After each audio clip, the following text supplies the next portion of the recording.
Dr. Michael Spandau is on his way to work, even though the 70-year-old gynecologist actually retired a long time ago. He still regularly carries out abortions in the small Bavarian town of Passau, because more and more women are turning to him for help. In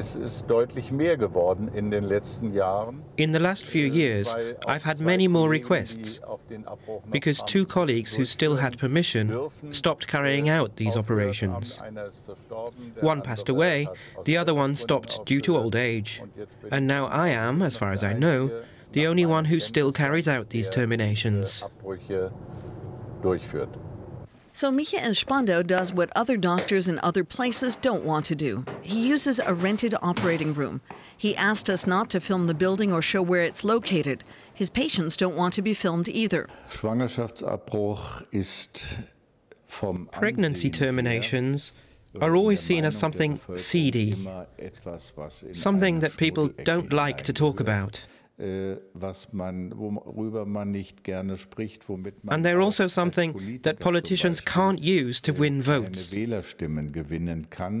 Passau and the surrounding area is strictly Catholic. Even the municipal hospital only carries out abortions if the expectant mother's life is endangered. No one in a position of responsibility is willing to talk to us about this. The Pro Familia Counseling Center complains that women's reproductive rights are being undermined. On the one hand, there are societal rollback movements, which come from fundamentalists, in part from fundamentalist Christians. And on the other hand, there is no political will to change anything here. The voices of the anti-abortion activists are getting louder. Since 2008, the so-called pro-life movement demonstrates annually in Berlin. Thousands take part in the marches, including ultra-conservatives, Christians, and many women. I'm not going to kill a child just because it doesn't fit in my lifestyle right now. If you don't want the child, you can still give it away. The 9 months are hard, but it's your own fault if you didn't use protection. The unborn child also has a right to life, not just the mother. And when life already exists, even in the early stages, then the mother's right to self-determination ceases.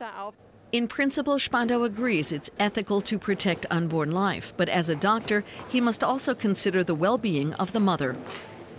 In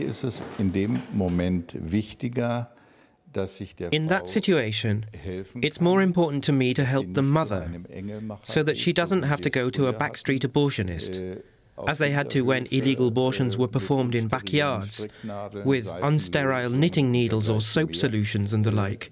Many women lost their lives during these kind of abortions. The 70-year-old doctor doesn't know how much longer he can continue carrying out abortions. If he has to stop for health reasons, the situation for unintentionally pregnant women in Lower Bavaria will become even worse.